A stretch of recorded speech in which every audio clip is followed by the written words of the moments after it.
Hello, hello, everybody, and welcome to the Champions interview series. My name is Jarreau Bowen. I'm class of 2006. My pronouns are he and him, and I will be your host for the day. Joining us today is Zsea Bowmani. His pronouns are he and him. He's from the class of 2006. Welcome, Zsea. Thank you for having me. It is absolutely a pleasure. And for all of you, The Champions is an interview series that focuses on Stanford alumni who are championing diversity and inclusion as members of the LGBT community. I am so looking forward to this interview. Talking to Zsea today, we've had a couple conversations leading up to this, and so this is like a long time coming, and I'm just really excited to have you. For those of you that are joining us, please know that we're going to have a great time today just hearing a little bit more about Zsea. The interview will run about 20 minutes, and then we're going to have 10 minutes for Q&A afterwards. Please go ahead and stay on mute during the interview, but if you have a question while we're going, feel free to throw it in the chat at any point. We're moderating the chat throughout, and we are happy to, at the end, we'll take all of your questions and get into it. I want to hear a little bit more about your Stanford experience. You graduated in 2006, so tell me all the things getting to that point. Yeah, so I was class of 06, but I was a super senior, mostly because I went abroad and it had nothing to do with my major. So I ended up taking an extra 2 quarters and officially left the farm in 2007. I wasn't actually really out yet when I was at Stanford, so I wasn't involved in a lot of the LGBTQ community at the time, but I was slowly, there are some little snippets here and there that slowly led me to be where I am today in terms of my sense of self. Amazing. So you got your bachelor's in history, and then you went on to law school at Santa Clara University. Was that the plan? Is that the original plan? No, not at all. Like if you'd asked me, I would have never thought about law school. But take it back, I was at Stanford. I was working in Meyer Library, and that was before it became a green pasture. So I'm definitely dating myself. But I was working in the academic technology lab there. And so when I was looking for jobs and getting my resume together, career counseling said, oh, look for instructional technology. So I was like, okay, instructional technology means academia. I want to still have access to JSTOR, which is probably a really nerdy thing to say. So I was looking for jobs specifically in academia, and I was able to get a job at Santa Clara University. And what some people might not know is that if you work for university, you can end up going to school for free there. So any of their degree programs. So for Santa Clara, it was 2 years. And after 2 years, I was looking at my options and thought, okay, I could either get an MBA or a law degree. I like business and had my own business. That's always been an idea of mine, but I was really passionate about social justice, and I knew I could have a business without an MBA. But in order to bring access to the law to people who historically and continue to be denied access to justice, I'd have to get a JD, right, to practice. So that's how I ended up going to law school. Okay, so let me pause real quick, because y'all, if you didn't hear those hustle tips, like we got 2 of them right there, like major keys. First and foremost, I don't know about y'all, but I loved having access to JSTOR. So you're not a nerd. It's not a nerdy thing to say. And if you work for a university after you graduate, you still get that access. Like I was like, hey-o, that was like, when you said that, I was like, oh my God, why didn't I think of that?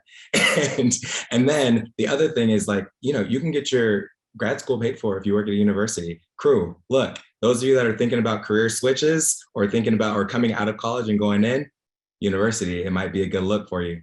So Zsea, you were able to travel while you're at Stanford and at Santa Clara. Tell me a little bit more about that. Yeah, so what led me to being a super senior at Stanford, I went to study abroad in Japan as part of the SCTI program, the Stanford Center for Technology and Innovation, and that's in Kyoto.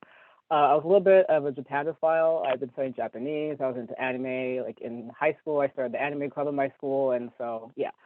So when I came to Stanford, I was studying Japanese, and I was a history major, so I really had no business being in SCTA other than I just wanted to be there. Nothing to do with technology and innovation. I took religious classes, culture and identity.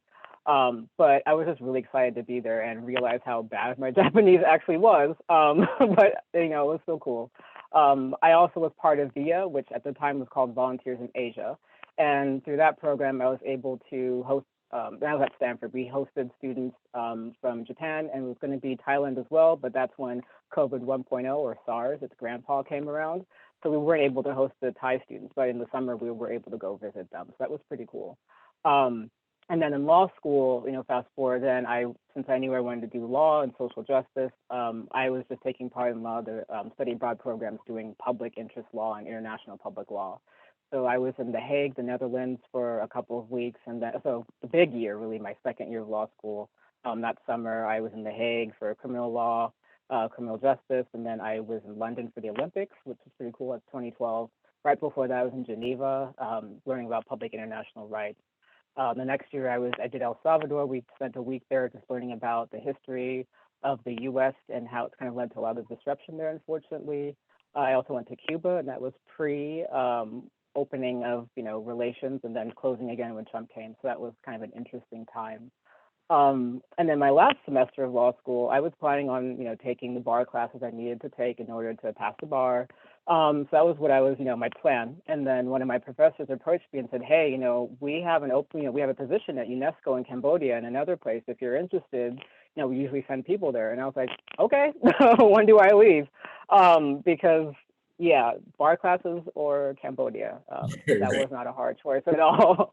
And so I really want to pause with the Cambodia experience, because that really was, this was 2014. And it was really where I'd been learning a little bit about myself and gender identity, and I actually had unofficially started transitioning, but Cambodia was really where I felt fully myself, fully queer, the fully queer experience that I had within me. I'd been to Thailand, so I was kind of familiar with Southeast Asia, but Cambodia was really the first time where I was an average-sized adult male. And I know it sounds silly to say, but I just felt physically in my body much more comfortable than I'd ever been anywhere else. Instead of wearing extra, extra, extra small, or grabbing the boys, going into the boys section, I could wear a large in men's. And it was also the first time where, among everybody else, I was average skin tone. Granted, they were Cambodian and I was Black, but just not physically standing out so much was also just another comfort or relief for me. And I was a foreigner in a foreign place, so I had that excuse for why I wasn't 100% fitting in, and it made sense, right? Rather than oh, you're queer, or oh, you're just whatever. So I felt more comfortable just being different because I was foreign, and not because I was LGBTQ or trans. Yeah. It's so crazy how impactful these traveling experiences can be. And it's quite common, just hearing that experience and hearing that there's a reason for feeling different, right? It was the first time that you felt normal, but also the difference that you felt was also made sense, because you're in a foreign country. You're not any of these, from any of these backgrounds, any of these cultures. I want to hear a little bit more about that piece of figuring out who you are and how you felt when you came out. Sorry, yeah, I was going to say, obviously I felt better when I came out, right? As most people usually say, there's, fear there, but at the end, it all worked out. So I was in Cambodia working at UNESCO. I was still presenting at work, super femme, high heels, skirt, hair, and all that done, makeup. So, at weekends, I would kind of go in my guy mode, and I had girl and guy mode. And so when I came out, I think people were probably shocked because they didn't know, if outside of work, people who were in my work probably didn't know. A lot of people were really shocked, just because the transformation was so, I think, was very impressive. And so, but a really funny thing is, I wasn't actually particularly femme most of my life until I realized I was actually transgender, and I was able to feel more comfortable about being feminine. I didn't have the right word to describe how I felt, but before I realized I was trans, I just thought I didn't feel right being identified as a girl or a woman. But trans made so much more sense, and so I said, okay, I can pretend to play the role of femme and dress up, and that's really just close to me. So in Cambodia, being there was really just overall supportive. The people there, even my landlords, they didn't really speak a lot of English, but there was a moment of acknowledgement where I was carrying furniture, or I think some of my luggage. My mom was visiting up the stairs, and my landlord's wife was like, "Oh, strong boy," or "strong man," or something like that. And I was like, "Oh, it's so nice." We didn't really speak a whole lot, but she could acknowledge. She knew that there was something about my gender that she's like, "Okay, some masculine or maleness in there to acknowledge." And so I definitely have dreams about going back. It was just such a great experience. I made good friends there, and I always had said in college, I wish I could just go somewhere where no one knows me and start afresh. And I didn't plan it, but that's literally what I ended up doing. So it was full circle for me in many ways. That's incredible. I mean, it seems to be a more and more common experience for LGBTQ people, like being able to explore their identities when they're in a new place, like new country or move to a new city, whether that's in college or in travels. I'm really glad to hear that you had that experience and that it was affirmed, right, by people outside who didn't know what you were going through, that like saw you, and it just, you really, it's beautiful to see that you just fit. I'd love to hear a little bit about how you identify now. Yeah. So I mean, now if I had to check off boxes or fill out a form, I'll mark man or trans masculine or trans man. But really, I feel more like bi-gender or gender fluid. And I really feel I have two strong gender identities where I have like my girl mode and I have my guy mode or boy mode. And I've always had that since I was as early as 3, because I know there's some certain clothes that I wore and I look at pictures and I was 3 years old in those pictures. So that's always been part of who I am, even if I didn't have the full scope of language to describe it. But for simplicity's sake, right now I just say man, transgender man, just because society's not really ready for me yet, my full self. So I guess, yeah. Yeah. I actually want to shift gears a little bit. Like you mentioned that, like going back and looking at pictures of yourself, and it always makes me think about how fortunate we are to have had technology in our lives, right? To be able to go back and look at some of those pictures. But things have changed so much since like in such a short period of time. For instance, we were in college, you and I overlapped. We were in college when Facebook started. We were in college when when social media became something that mattered. Wikipedia was catching on and people were being able to use that more often, or being able to like not having everything documented, not having everything online in the same way, even just using the internet. Can you speak a little bit about how technology has helped you and helped shape, help you figure out your identity? Yeah, technology has been really powerful, just as you described. And, at the end of the day, it's really a facilitator of information sharing, right? Like we want technology to get more information so we can either make better decisions, make right decisions, right? And that's kind of why I joked earlier about JSTOR, but like literally I wanted access to information, which so much of it is hidden behind, firewalls and ivory towers and paywalls. So that's part of what I do in my career to sort of break that loose. But for me, I've used technology just to get more information, to learn more about the work, to get the language to describe what I was going through and how I thought of myself. I'm a millennial, just as you said, we know what it's like before, the pre-information age, and I'm really excited for this newer generation because so much of this information that I learned in college, post-grad, right?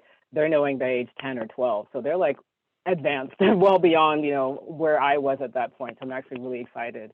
But at the same time, information is powerful, the corny cliche, and so you see it being limited and controlled. And you think about like slaves being forbidden to read, and right, because that was access to information, right? And now we kind of give away all of our email in order to get 10 gigabytes free because these companies want our information, our data, right? We say data, but it's really just your life. It's your life information.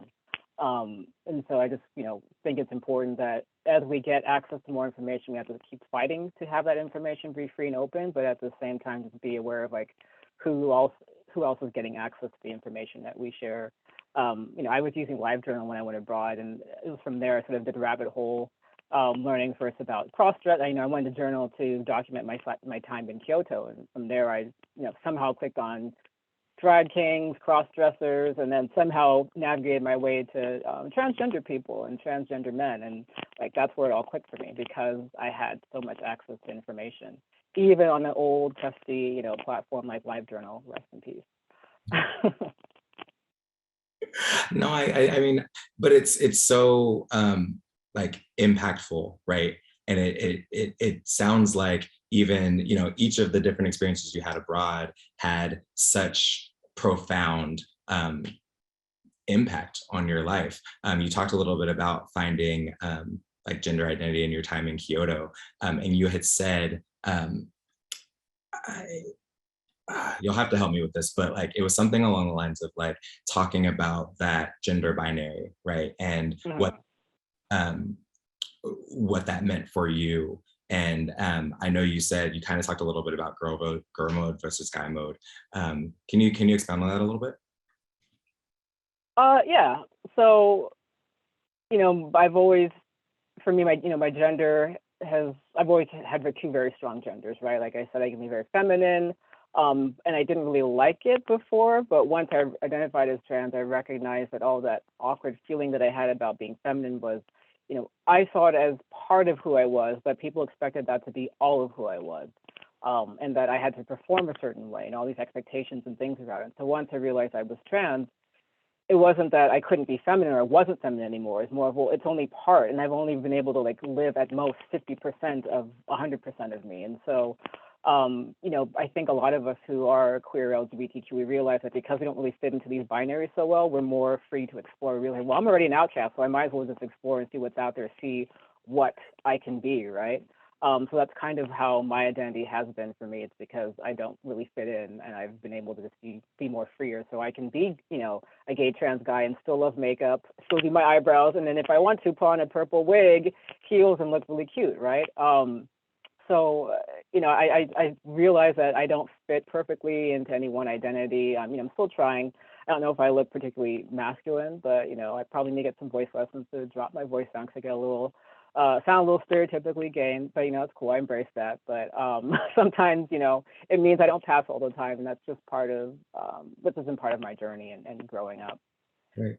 And that's what it is, right? It's about your journey and how you identify and how you feel comfortable in your skin. For those of you who are not watching and you're listening on the podcast, Zsea's eyebrows are popping. When I tell you, like, look, we're gonna take it back to what was it, 2020 when they were on fleek. Like Zsea's out here. I'm gonna shift gears and talk a little bit about some of your professional work. But we're gonna open it up to the chat in just a bit. So those of you that are watching that have questions, please go ahead and throw them in the chat. We've already got a few, and I'm excited about those. But you worked at the National LGBTQ Task Force in Washington, D.C., where you helped work on where you worked on the U.S. Supreme Court and appellate cases and developed policies to defend the rights for LGBTQ people in employment, schools, criminal law, and healthcare settings. I would love to hear more about that experience and then what you did after that. Sure, yeah. The task force was my first official job out of law school. I did some work at the law school, but right after I graduated. But DC National LGBTQ Task Force. At the time it was called, it was earlier called the Chocolate City. At that time it was like the Chocolate Chip City. Maybe it's not like the Rice Pudding City, but it was still, coming from California, which is at most 8% Black. It was just a really great experience. Again, it's kind of like Cambodia. I just physically felt more comfortable in the space. I didn't stand out as much. Even though it was colder and rainier than California, but certainly. But if I had to move somewhere else, I would definitely, DC would be up on my top of the list. While I was there, I did reproductive justice. I worked with through a fellowship program, which is now called If, When, and How, and that stands for if you want to be a parent, when you want to be a parent, and how you want to be a parent should be your decision entirely. And so I kind of got thrust into that movement. It wasn't something I was involved in much in law school, but when my professors was connected.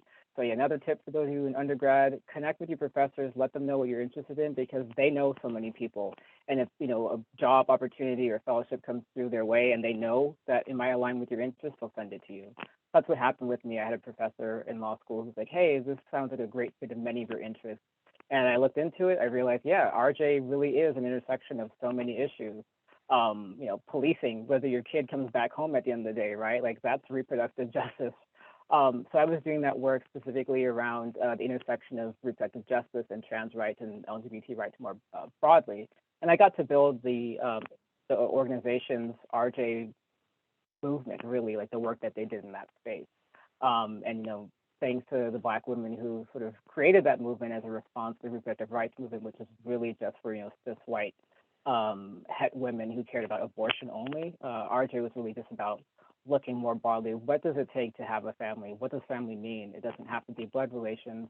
Queer folk, we know chosen family is so big and important. So it just, so much of it just really intersected for me when I was working at the task force. And as you said, I worked on some Supreme Court cases that were related to abortion access, obviously, but also birth control and, the religious right to use of saying, well, I don't believe in birth control. The same kind of arguments they've been using and continue to use about, I don't believe in gay marriage, I don't believe in trans kids. seeing those arguments, as we literally see it right now, the same arguments going against Roe, they're using against trans kids. And so it was really important work at that intersection because so much of the same groups were coming after all of us. Yeah. And that the experience definitely made me more of a radical, activist in that sense. Oh my God, that's incredible. What, where did that take you from Supreme Court to RJ? Where'd you go from there? Yeah, so from there, I went to the ACLU of Illinois, and so that was more traditional impact litigation where you have, you know what you want to do, you have your agenda, and you're just looking for the perfect client, and you match with them, and like, all right, we're going to do this thing. So it was very different than the RJ movement, which is really a ground-up approach. This was like a total top-down, we're the lawyers, we know what's best because we know what the future should be like, and we're just going to find people who are going to take us there. So it wasn't really the best fit for me. And then I'm a plant apparently, so I need the sun. So there's not a whole lot of that in Chicago. So that really affected my, my mood and overall well-being in addition to just not being the right work experience or the right work culture and fit.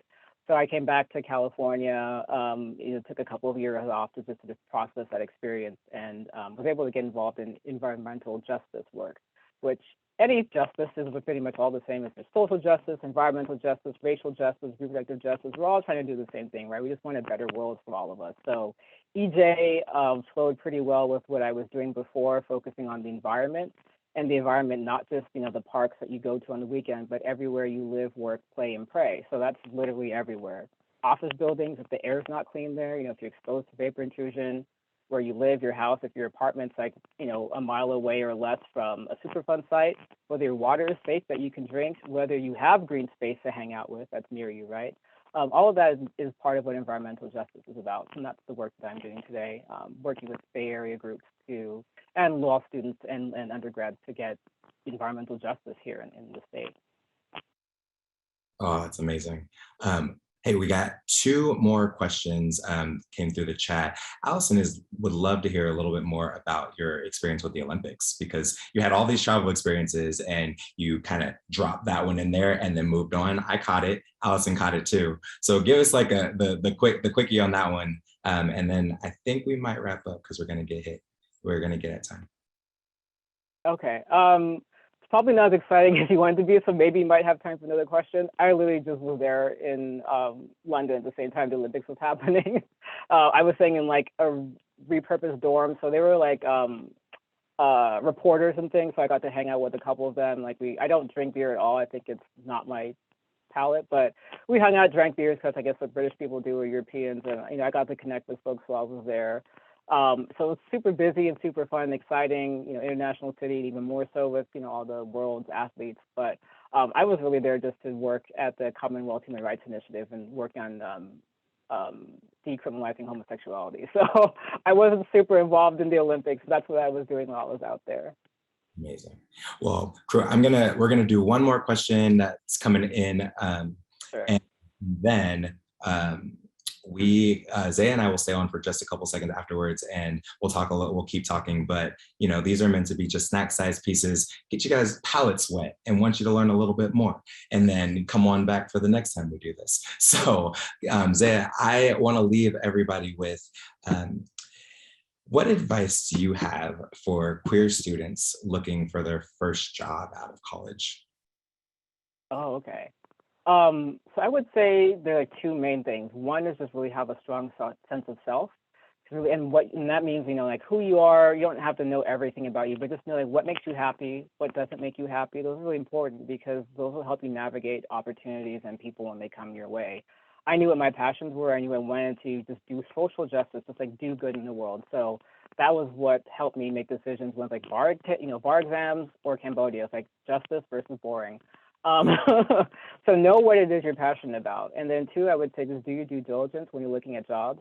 I think a lot of you are all probably way savvier now than I was, but I was the naive, like, oh, you say you do good, so you must do good. Look at the organizations that you're applying to, like look at the staff roster, right? Do they have pictures of people? Look at the city that they're based in. Does the staff reflect the city that they're in? If there's a position that's open, ask why it's open. Like, did somebody leave it? If so, why? You know, if not, if it's brand new, why is it brand new? Why wasn't it there before, right? Those are just the things, like, in addition to, does it sound like the work itself would be of interest? Like, if you know that, you really want to make sure the people that you want to work with are going to support you, right? They're going to build you up rather than just like try to tear you down and be a liability. You want to have people, surround yourself with people that can help you stay true to yourself and help you be able to pursue, you know, your next big thing and what it is that you want to do in your life. It's so good. I cannot stress enough how important it is to have the right people around you. And sometimes we don't think about that being as big a deal. Sometimes we like to be everybody's support person and we don't necessarily have those people supporting us. We could do a whole conversation on the importance of the people around you and how they really Mm-hmm.